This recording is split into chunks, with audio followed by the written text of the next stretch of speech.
आकाश छूते बर्फीले पहाड़, नीचे सफेद चादर सी बिछी हुई बर्फ और ऊपर नीला आसमान। सब कुछ शांत था। सिल्वर विंग्स विमान बादलों को चीरता हुआ आगे बढ़ रहा था। यात्री खिड़की से झांक कर बर्फीले नजारे देख रहे थे। कोई तस्वीर खींच रहा था तो कोई अपनी सीट पर आराम कर रहा था। लेकिन तभी मौसम का मिजाज बदला। आसमान अचानक धुंधला हो गया। काले बादलों ने सूरज को ढक लिया। कुछ ही पलों में बर्फीला तूफान सामने था। विमान हिलने लगा। सीट बेल्ट बांधने की घोषणा हुई। पंखों पर बर्फ जमने लगी और इंजन की गड़गड़ाहट असामान्य हो गई। एक तेज झटका लगा। पूरा जहाज कांप उठा। बच्चों की चीखें, महिलाओं की सिसकियां और पुरुषों के चेहरे पर डर साफ दिखने लगा। पायलट ने विमान को संभालने की कोशिश की, लेकिन पहाड़ों की ऊंचाई और तूफान की ताकत किसी दुश्मन से कम नहीं थी। फिर अचानक एक कान फाड़ू आवाज आई। इंजन बंद हो गया। कुछ ही सेकंड में विमान नीचे गिरने लगा। सीटों पर बैठे लोग एक दूसरे का हाथ कसकर पकड़ चुके थे। प्रार्थनाओं की आवाज, दहशत की चीखें और चारों तरफ सिर्फ मौत का साया। और फिर धड़ाम! सिल्वर विंग्स बर्फीली घाटी में आ गिरा। चारों तरफ धुआं, टूटी सीटें, बिखरा सामान और सन्नाटा। चीखों की गूंज धीरे धीरे कम होने लगी। 89 यात्रियों में से सिर्फ 61 लोग किसी तरह जिंदा बच पाए, लेकिन जो बचे थे उनकी हालत भी दयनीय थी। किसी का हाथ टूटा था, किसी के सिर पर खून बह रहा था, किसी की सांसें टूटी टूटी सी चल रही थीं। बर्फ पर लेटे लोग कांप रहे थे। उनकी सांसें धुएं जैसी बाहर निकल रही थीं। उनके चारों ओर बर्फ से ढके पहाड़ खड़े थे, मानो वे इस त्रासदी को चुपचाप देख रहे हों। न कोई रास्ता, न कोई आवाज, न कोई मदद, सिर्फ ठंड, दर्द और डर। कुछ लोग अपनी आंखें आकाश की ओर उठाकर देख रहे थे, मानो अभी कोई चमत्कार होगा। पर आसमान खाली था। धीरे धीरे सबको एहसास होने लगा कि यह कोई साधारण घटना नहीं है। यह उनकी जिंदगी की सबसे बड़ी परीक्षा है। अब न तो शहर की चहल पहल थी, न घर का आराम। सामने सिर्फ सवाल था, क्या हम जिंदा रह पाएंगे? उस सफेद बर्फीली खामोशी में 61 लोग पहली बार एक दूसरे को देखने लगे।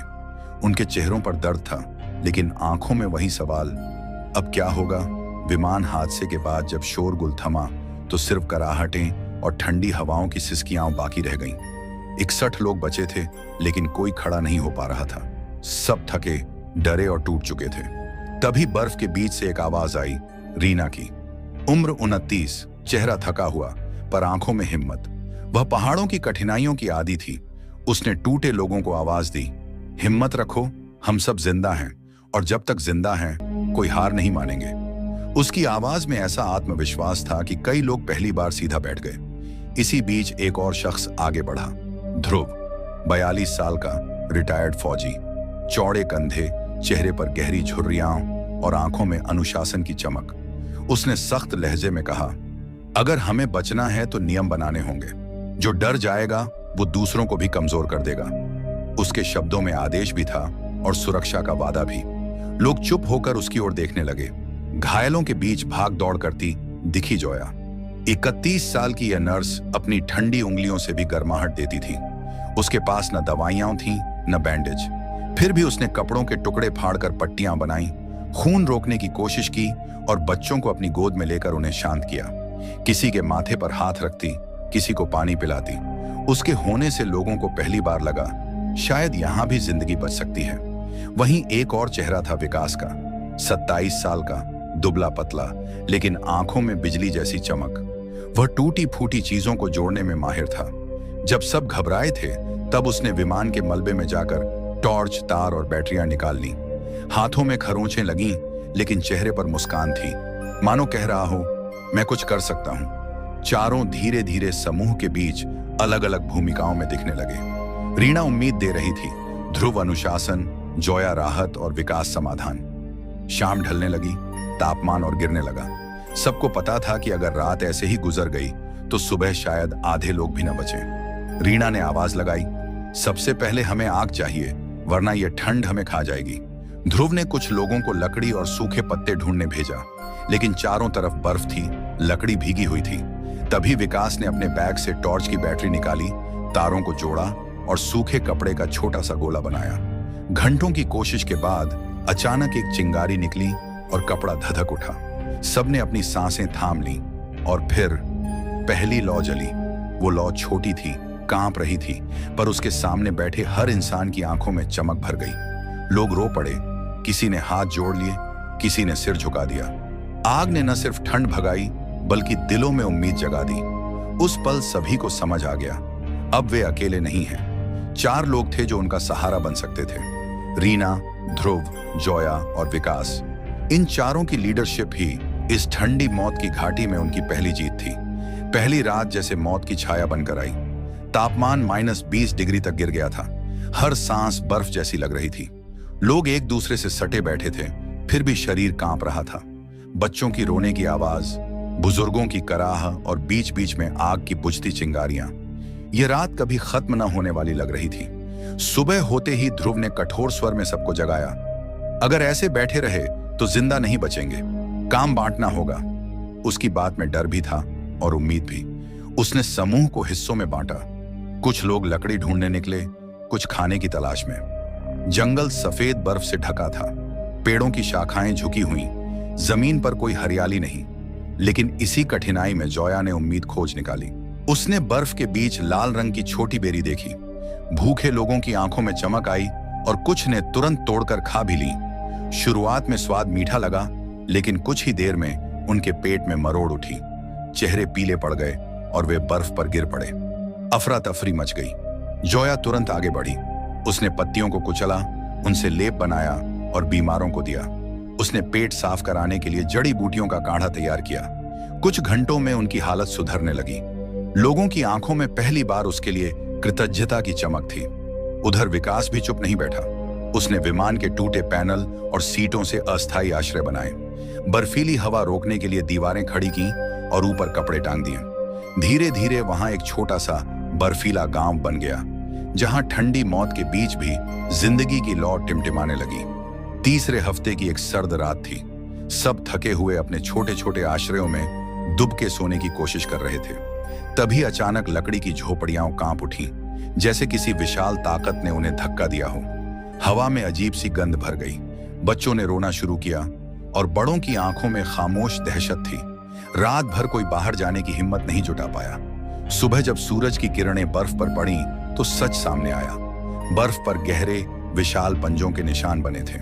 रीना झुककर उन्हें देखने लगी और उसकी आंखें चौड़ी हो गईं। यह बर्फीले भालू का इलाका था। उस क्षण सबके दिलों की धड़कन तेज हो गई। भूख और ठंड तो अब तक दुश्मन थे, लेकिन यह नया खतरा मौत को और करीब ले आया। लोग घबराने लगे। कोई कह रहा था, हम यहां से निकल जाए। कोई बस रो रहा था। तभी रीना ने सभी को इकट्ठा किया। उसकी आवाज ठंडी हवा को चीरती हुई गूंजी। अगर हम डर गए तो हम खत्म हो जाएंगे। हमें लड़ना होगा, नहीं तो यह जंगल हमें खा जाएगा। ध्रुव तुरंत सक्रिय हुआ। उसने बर्फ के बड़े बड़े ब्लॉक्स काटकर चारों ओर दीवार खड़ी की। विकास ने मलबे से धातु और बोतलों को जोड़कर ऐसा जुगाड़ बनाया कि अगर कुछ पास आया तो खड़खड़ाहट सुनाई दे। वहीं जोया घायल और डरे हुए लोगों को समझाती रही, बच्चों को गोद में लेकर ललबाइज गाती रही। उस रात लोग पहली बार बिना काम पे आग के चारों ओर बैठे। उन्हें एहसास हुआ, असल दुश्मन भूख या ठंड नहीं बल्कि डर है, और उस डर को उन्होंने मिलकर हरा दिया था। दिन गिनते गिनते 45वां दिन आ पहुंचा था। जिंदगी अब बर्फ के साथ एक समझौता बन चुकी थी। सुबह लकड़ी लाना, दिन भर बर्फ पिघलाकर पानी बनाना और रात को आग के चारों ओर बैठकर ठंड भगाना। लेकिन उस सुबह कुछ अलग हुआ। बर्फीली पहाड़ी पर चढ़े 2 लोगों ने अचानक दूर घाटी में धुआं उठता देखा। धुआं जिसका मतलब था इंसानी मौजूदगी। यह दृश्य देखकर उनके गले से चीख निकल गई। पूरा समूह दौड़कर पहाड़ी की ओर आया और सबकी आंखों में पहली बार चमक लौट आई।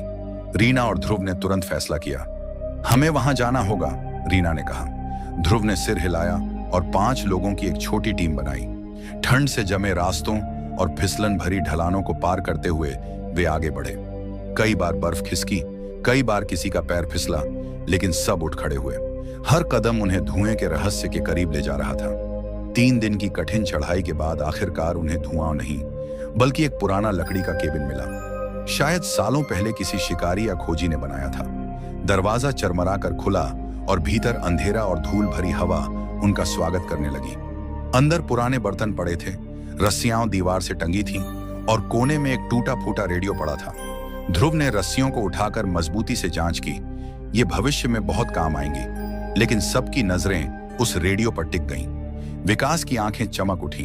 उसने रेडियो को उठाया, झाड़ पोंछ की ओर मुस्कुराते हुए बोला, शायद यह हमारी दुनिया से जुड़ने का रास्ता है। वह कई रातों तक बैठा, तार जोड़ता, बैटरी के टुकड़े मिलाता और घंटों कोशिश करता रहा। लोग उसके पास बैठकर उसे देखते, मानो यह कोई जादू हो रहा हो। और फिर एक रात अचानक रेडियो से खड़खड़ाहट की आवाज आई। कमरे में मौजूद सबके शरीर जैसे बिजली से भर गए। विकास की आंखों से आंसू छलक आए। यह काम कर रहा है। उस पल पूरे समूह को लगा कि 45 दिन का अंधेरा, डर और ठंड किसी रोशनी की ओर मुड़ चुका है। उम्मीद अब सिर्फ शब्द नहीं बल्कि सच बनकर उनकी आंखों के सामने खड़ी थी। रेडियो से निकले टूटे फूटे सिग्नल आखिरकार दूर कहीं खोजी दल तक पहुंच गए। हर दिन लोग बेसब्री से आकाश को ताकते, हर आवाज पर चौंकते। और फिर 60वें दिन सफेद सन्नाटे को चीरती हुई एक गहरी गड़गड़ाहट सुनाई दी। सबके दिल जैसे रुक गए। वह हेलीकॉप्टर की आवाज थी। लोग भागकर खुले मैदान की ओर गए, हाथ हिलाए, चिल्लाए, बर्फ पर आग जलाकर धुआं उठाया। कुछ ही पलों बाद आसमान से लोहे का विशाल परिंदा उतरा और उसके साथ ही उम्मीद ने पंख पा लिए। कई चेहरे आंसुओं से भीग गए। कोई जमीन पर घुटनों के बल बैठ गया तो कोई अपने साथी को कसकर गले लगाने लगा। 61 में से 54 लोग अब भी जिंदा थे। कई घायल थे, कई बेहद कमजोर, लेकिन उनकी आंखों में चमक थी क्योंकि उन्होंने मौत से लड़कर जिंदगी को जीत लिया था। जब हेलीकॉप्टर उन्हें शहर ले आया, लोग भीड़ बनाकर स्वागत करने लगे। कैमरे चमक उठे, पर इन बचे हुए लोगों की नजरें सिर्फ एक दूसरे पर थीं, क्योंकि वे जानते थे ये कहानी औजारों, तकनीक या ताकत की नहीं थी। असली ताकत थी उनका हौसला, उनका भरोसा और हर कठिनाई में एक दूसरे का सहारा। उस दिन से उनके लिए जिंदगी सिर्फ सांस लेना नहीं रही, बल्कि हर पल को जीना और अपने साथियों की अहमियत समझना ही असली सबक बन गया।